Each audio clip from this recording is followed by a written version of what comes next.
بھائی نے لکھا ہے خون کو پتلا کرنے کا طریقہ بتا دے۔ میرے محترم بھائیوں، سب سے پہلے یہ جانو خون گاڑھا کیوں ہوتا ہے۔ خون گاڑھا کیوں ہوتا ہے؟ سب سے زیادہ خون گاڑھا ہوتا ہے غصے کی وجہ سے، غصے کی وجہ سے، غصے کی وجہ۔ غصہ مت کرو، غصہ مت کرو۔ اور دوسری بات، خون گاڑھا ہوتا ہے میرے محترم بھائیوں جب آپ کوکنگ آئل وہ استعمال کرتے ہو جو جمتے ہیں۔ مٹی کے برتن میں کھانا پکاؤ، سرسوں کے تیل میں کھانا پکاؤ، چینی کی جگہ گڑ لو، پتھر والا نمک لو، آٹا پتھر کی چکی کا پسا ہوا لو۔ اور خون کو پتلا کرنے کا بہترین علاج میرے محترم بھائیوں، ادرک لہسن پودینہ اناردانہ، اس کی چٹنی بناؤ۔ ادرک لہسن پودینہ اناردانہ میرے محترم بھائیوں، دنیا میں سب سے بہترین چیز جو خون کو پتلا کرتی ہے وہ ادرک ہے۔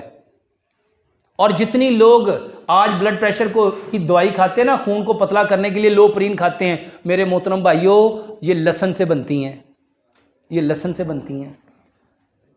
ادرک لہسن پودینہ اناردانہ برابر مقدار میں لو اور حسب ذائقہ اس میں سبز مرچ ملاؤ، اور یہ چٹنی صبح بھی دوپہر بھی میرے محترم بھائیوں کھانے کے ساتھ کھاؤ، اور ہر کھانے کے ساتھ کم از کم 1.5 پاؤ سلاد لازمی کھاؤ۔ انشاءاللہ الرحمن آپ کا خون پتلا ہو جائے گا۔